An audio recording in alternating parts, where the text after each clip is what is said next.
अस्सलाम वालेकुम, आप देख रहे हैं दुनिया न्यूज और मैं हूं आपके साथ महरीन फातिमा। मैं हूं फाइक महमूद। बुलेटिन में सबसे पहले आपको बताएंगे वजीर आला परवेज इलाही ने पंजाब असेंबली तहलील करने की समरी दस्तखत करके गवर्नर हाउस को भिजवा दी है। गवर्नर ने 48 घंटों में दस्तखत ना किए तो असेंबली आज खुद टूट जाएगी। पीटीआई रहनुमा फवाद चौधरी ने कहा कि ऑपोजिशन लीडर हमजा शहबाज को निगरान सेटअप के लिए खत लिख रही है। वफाकी हुकूमत से फिर कहते हैं इंतखाबात का ऐलान किया जाए, यही मुल्क के इस्तेहकाम का वाहिद रास्ता है।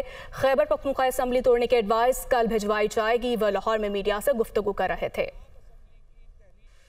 परवेज इलाही साहब ने जो पंजाब असेंबली की तहलील की एडवाइस है उस पर दस्तखत कर दिए और पंजाब असेंबली को तहलील कर दिया गया है। जो एडवाइस है वो गवर्नर पंजाब को भेज दी गई है और अगर गवर्नर 48 घंटों से पहले असेंबली तहलील नहीं करते तो खुद ब खुद असेंबली जो है वो 48 घंटों में तहलील हो जाएगी। फॉर्मेट के ऊपर खैबर पख्तूनख्वा की असेंबली जो है उसको भी तहलील कर दिया जाएगा। इमरान खान ने वो वादा पूरा किया है, चौधरी परवेज इलाही साहब का, मोनस इलाही साहब का, हुसैन इलाही साहब का और जो MPAs हैं PMLQ के, जहाँ पे सब कह रहे थे कि शायद चौधरी साहबान पीछे हट जाएंगे। जिस तरह एक असूल की खातिर वो एक डट कर हमारे साथ खड़े हुए, उसके ऊपर मैं उनका शुक्रिया अदा करना चाहता हूँ। हमजा शहबाज को जो है वो ख़त लिख रहे हैं लीडर ऑफ अपोजिशन के साथ बाहम मशवरे से इंटरिम गवर्नमेंट जो है उसकी तश्कील जो है वो कर दी जाएगी और इंशाल्लाह 90 दिनों के अंदर पंजाब में और खैबर पख्तूनख्वा में आम इंतखाबात होने जा रहे हैं। अब भी हम समझते हैं वफाकी हुकूमत को अपनी ज़िद से बाहर आना चाहिए, पाकिस्तान के अंदर इलेक्टोरल फ्रेमवर्क तय करें और पाकिस्तान को एक कौमी इंतखाबात की तरफ बढ़ना चाहिए। हम दोबारा स्पीकर को भी ये कह रहे हैं कि हमारे इस्तीफे मंजूर किए जाएं ताकि कौमी और सूबाई इंतखाबात जो हैं वो एक ही वक्त में हो सके। पंजाब असेंबली तहलील करने की समरी गवर्नर हाउस को मौसूल हो चुकी है। गवर्नर हाउस ने समरी वसूल करके डायरी नंबर जारी कर दिया है। मोनस इलाही ने ट्वीट में समरी मौसूल होने की तस्दीक कर दी है। अब इलेक्शन के सिवा कोई रास्ता नहीं बचा है। मोनस इलाही की जानिब से ये बयान सामने आया है। जी बिल्कुल, पंजाब असेंबली तहलील करने की समरी गवर्नर हाउस को मौसूल हो गई है। गवर्नर हाउस ने समरी वसूल करके डायरी नंबर जारी कर दिया है। मोनस इलाही ने ट्वीट में समरी मौसूल होने की तस्दीक कर दी है, जबकि मोनस इलाही ने कहा कि अब इलेक्शन के सिवा कोई रास्ता नहीं बचा। पंजाब असेंबली तहलील करने की समरी गवर्नर हाउस को मौसूल हो गई है। गवर्नर हाउस ने समरी वसूल करके डायरी नंबर जारी कर दिया है।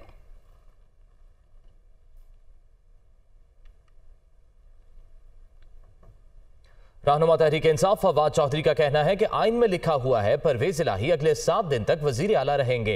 फवाद चौधरी ने मजीद कहा कि पहले 3 दिन परवेज इलाही हमजा शहबाज को खत लिखेंगे। परवेज इलाही अपने 3 नाम निगरान वजीर आला के लिए हमजा शहबाज से शेयर करेंगे। हमजा शहबाज अपने 3 नाम परवेज इलाही से शेयर करेंगे। 6 नामों में से एक को निगरान वजीर आला सेलेक्ट किया जाएगा। अगर ये अमल 3 दिनों में मुकम्मल नहीं होता तो फिर अगले 3 दिनों में इलेक्शन कमीशन 6 नामों में से कोई एक नाम सेलेक्ट करेगा। फवाद चौधरी की जानिब से मजीद भी कहा गया 7वें दिन निगरान हुकूमत सूबे में आ जाएगी। रहनुमा तहरीक इंसाफ फवाद चौधरी की जानिब से कहा गया है आइन में लिखा हुआ है कि परवेज इलाही अगले 7 दिन तक वजीर आला पंजाब रहेंगे। पहले दिन 3 दिन में परवेज इलाही हमजा शहबाज को खत लिखेंगे। परवेज इलाही अपने 3 नाम निगरान वजीर आला के लिए हमजा शहबाज से शेयर करेंगे। हमजा शहबाज अपने 3 नाम परवेज इलाही से शेयर करेंगे। मुस्लिम लीग नून के जनरल सेक्रेटरी एहसन इकबाल की जानिब से कहा गया इमरान खान ने असेंबली तहलील करके अपने पांव पर खुद कुल्हाड़ी मारी है। तय हुआ था कि इंतखाबात नई मर्दमशुमारी के बाद होंगे। एहसन इकबाल ने लंदन में दुनिया न्यूज से गुफ्तगू में कहा कि पंजाब में इंतखाबात के हवाले से अभी कुछ नहीं कह सकते, मर्दमशुमारी होना बाकी है। ताज़ा तरीन सूरत हाल पर पार्टी के अंदर मुशावरत जारी है। एहसन इकबाल ने लंदन में कायद नून लीग नवाज शरीफ से मुलाकात की। मुलाकात में मुस्लिम लीग नून की चीफ ऑर्गेनाइजर मरियम नवाज भी मौजूद थी। KP असेंबली की तहलील के मामले पर इमरान खान ने क़यादत का इजलास आज जमान पार्क में तलब कर लिया है। वज़ीर आला महमूद अहमद खान काबीना अरकान और दीगर लीडरशिप के साथ कल इमरान खान से मुलाकात करेंगे। KP असेंबली तहलील के रोड मैप पर बात होगी। KP असेंबली भी कल तक तहलील करने का इम्कान है। वज़ीर आला खैबर पख्तूनख्वा महमूद खान ने कहा कि असेंबली तहलील करने की एडवाइस अभी नहीं भेजी, पंजाब असेंबली की तहलील के बाद एडवाइस भेजेंगे। खैबर पख्तूनख्वा असम्बली की मुमकिना तहलील अपोजिशन की जानिब से रिक्विजिशन जमा होने पर मामला लटक गया। खैबर पख्तूनख्वा असम्बली में अपोजिशन की तरफ से इजलास बुलाने की रिक्विजिशन जमा होने के बाद असम्बली की मुमकिना तहलील रुक गई। स्पीकर 14 दिन के अंदर असम्बली का इजलास तलब करने के पाबंद है। रिक्विजिशन जमा होने के बाद असम्बली तहलील नहीं की जा सकती। रिक्विजिशन पर 42 मेंबरान असम्बली के दस्तखत मौजूद हैं। खैबर पख्तूनख्वा असम्बली का इजलास आइंदा हफ्ते में तलब किए जाने का इम्कान है। और मुत्तहिदा एक बार फिर मुत्तहिद हो गई। तीनों धड़ों ने ऐलान कर दिया। मुश्तरका प्रेस कॉन्फ्रेंस में खालिद मकबूल सिद्दीकी ने वाज़ेह कर दिया कि हल्का बंदियां दुरुस्त ना हुई तो 15 जनवरी को बल्दियाती इलेक्शन नहीं होंगे।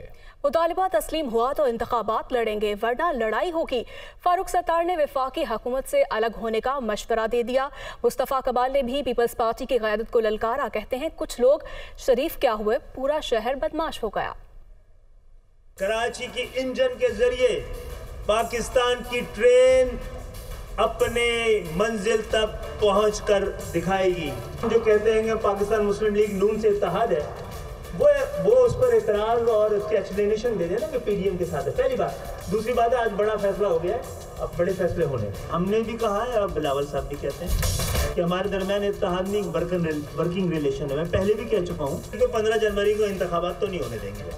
आज रात को भी डिलिमिटेशन को सही कर देंगे तो कल इलेक्शन परसों इलेक्शन लड़ लेंगे, कल इलेक्शन लड़ लेंगे, 14 को 15 को लड़ लेंगे, वरना फिर लड़ेंगे और अपने हक के लिए लड़ेंगे, अपनी शनाख्त के लिए लड़ेंगे, अपनी नुमाइंदगी के लिए लड़ेंगे। जो भी बल्दियाती उम्मीदवार यहाँ जो लोग बैठे हैं उनकी जानिब से खड़े हुए हैं, वो सब एमक्यूएम के हैं। हम मिल के तय कर लेंगे इंशाअल्लाह। ये दावत आम है और जिसको आना है वो आएगा, दर्द लेके आएगा और दर्द का इलाज यहीं से मिल पाएगा। हम शुरू से कहते रहे हैं, जब वोट फैसला नहीं करता तो फिर रोड फैसला करती है। हमने सही रास्ते अपनाए थे, अदालतों के पास इंसाफ मांगा। हम कामयाब हो या ना हो, हमारा तर्ज सियासत कामयाब होगा तो पाकिस्तान बच पाएगा। सियासी कशीदगी, इख्तिदार इख्तिदार इख्तिदार, इसके अलावा कुछ नहीं। और 10 अरब डॉलर का कर्जा जो कि जेनेवा से उठाकर लाया गया, ये पाकिस्तान का मुकद्दर है। और हम यहाँ बता रहे हैं कि कराची को एक मौका दो, एमक्यूएम को उसका कौमी किरदार अदा करने दो। हमें 140 कहते इख्तियारात चाहिए, बल्दियाती वसाइल और इख्तियारात हमारा हक है, हमें मिलने चाहिए। अगर पाकिस्तान में हमारी हल्का बंदियाँ सही नहीं होंगी तो हमें बताया जाए कि हमारी हल्का बंदियाँ कहाँ सही होगी।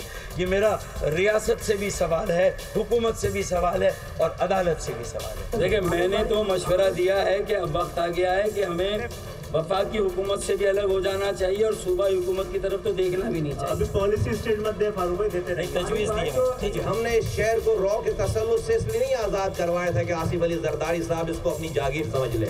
एक पार्टी जिसकी अभी 4 सालों तक हुक्मरानी रही है, एक ढेले बराबर का काम नहीं किया, लेकिन इस तमाम सियासी सूरत हाल की वजह से कि ये इधर बैठे हैं हम उधर बैठे हैं, वो ये ख्वाब देखने लगे कि इस शहर पे आइंदा नस्लों तक के लिए कब्जा करने का की मंसूबाबंदी हो गई।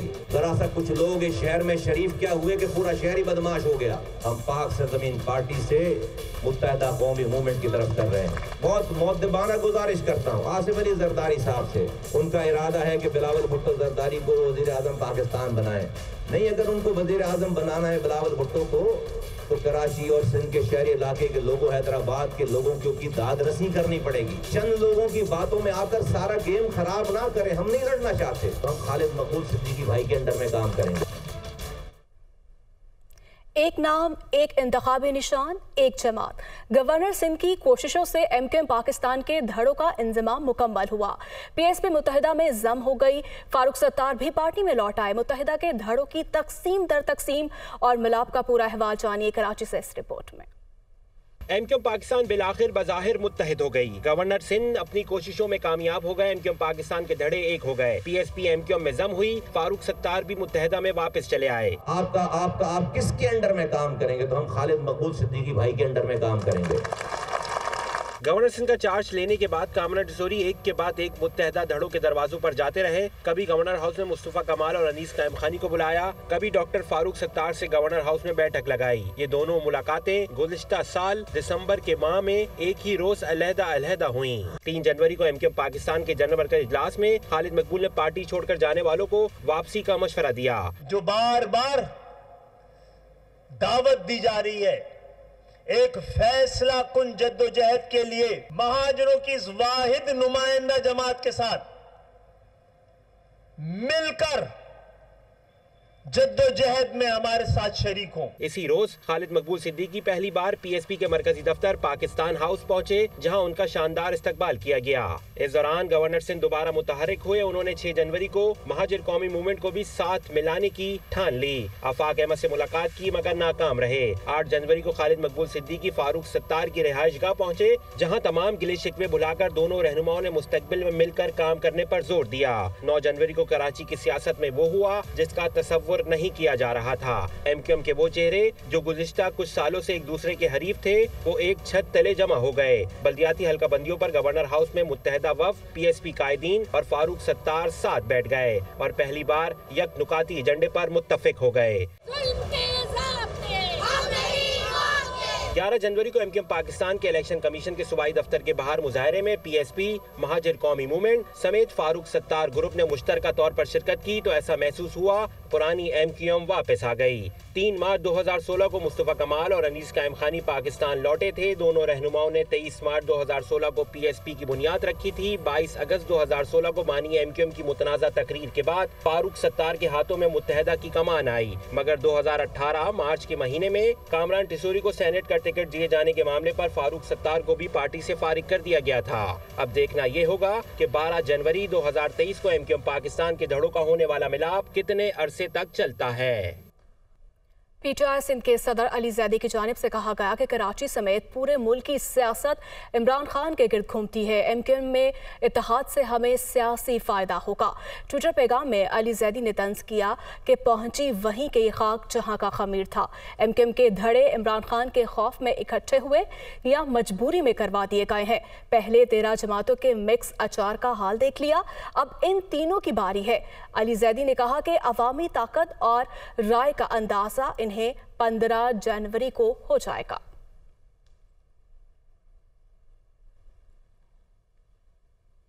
अमीर जमात इस्लामी कराची हाफिज नईमुर रहमान का कहना है कि गवर्नर हाउस, सीएम हाउस और बहादुराबाद में इंतखाबात मुलतवी करने की साजिश की जा रही है। हम देखेंगे कि ये कैसे इंतखाबात नहीं होने देंगे। कराची में न्यूज़ कॉन्फ्रेंस करते हुए हाफिज नईमुर रहमान ने कहा कि पीपल्स पार्टी और एमक्यूएम मिलकर कराची के अवाम पर शबखून मार रहे हैं।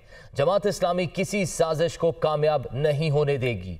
अगर हुकूमत ने एमक्यूएम की साजिश को कामयाब बनाने की कोशिश की थी तो हम हर जगह साजिश करेंगे। जमात इस्लामी जुमे को अपने मंशूर का ऐलान करेगी और मुस्तकबिल का लाहेअमल देगी। डॉलर की स्मगलिंग, जखीरा अंदोजी और जायद नर्ख पर फरोख्त के खिलाफ ग्रैंड ऑपरेशन का आगाज। वफाकी हुकूमत की हिदायत पर FIA ने मुलव्वस अफराद की फहरिस्तें तैयार कर ली हैं। कराची में कई जगह पर छापे, मुतअद्दिद अफराद गिरफ्तार कर लिए गए। डॉलर की स्मगलिंग, जखीरा अंदोजी और जायद नर्ख पर फरोख्त के खिलाफ ग्रैंड ऑपरेशन का आगाज कर दिया गया है। वफाकी हुकूमत की हिदायत पर FIA ने मुलव्वस अफराद की फहरिस्तें तैयार कर ली हैं और कराची में कई जगह पर छापे मारे गए, जिनमें से मुतअद्दिद अफराद को गिरफ्तार भी कर लिया गया है। तफसीलात जानेंगे ब्यूरो चीफ दुनिया न्यूज़ कराची तलहा हाशमी से। जी तलहा, आगाह कीजिएगा, तहकीकात का दायरा कार किस तरह से वसी किया जा रहा है?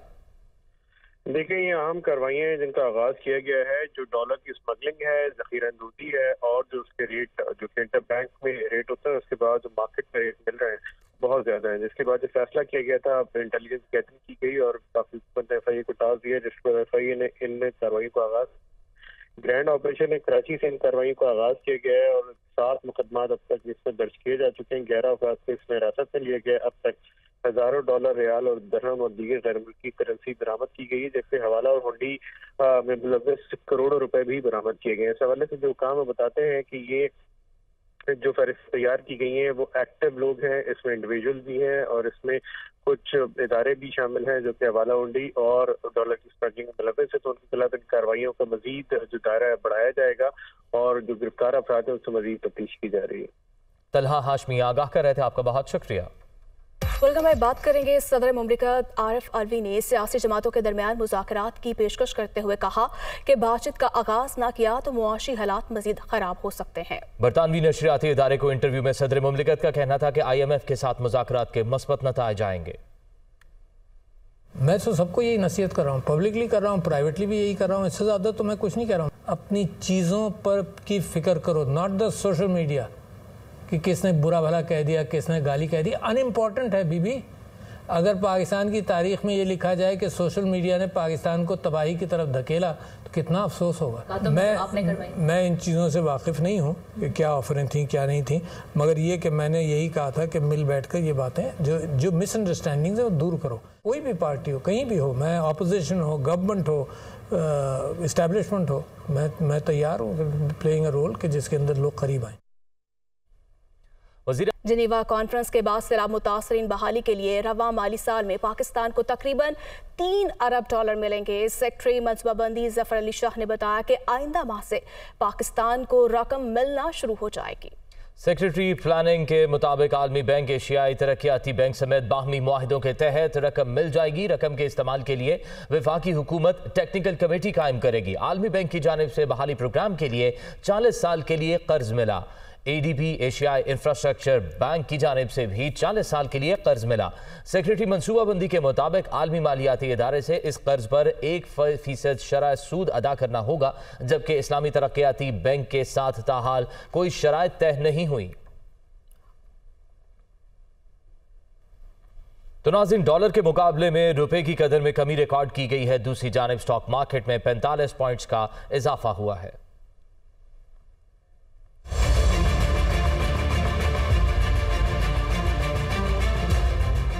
डॉलर के मुकाबले रुपए की कदर में कमी का सिलसिला थम न सका।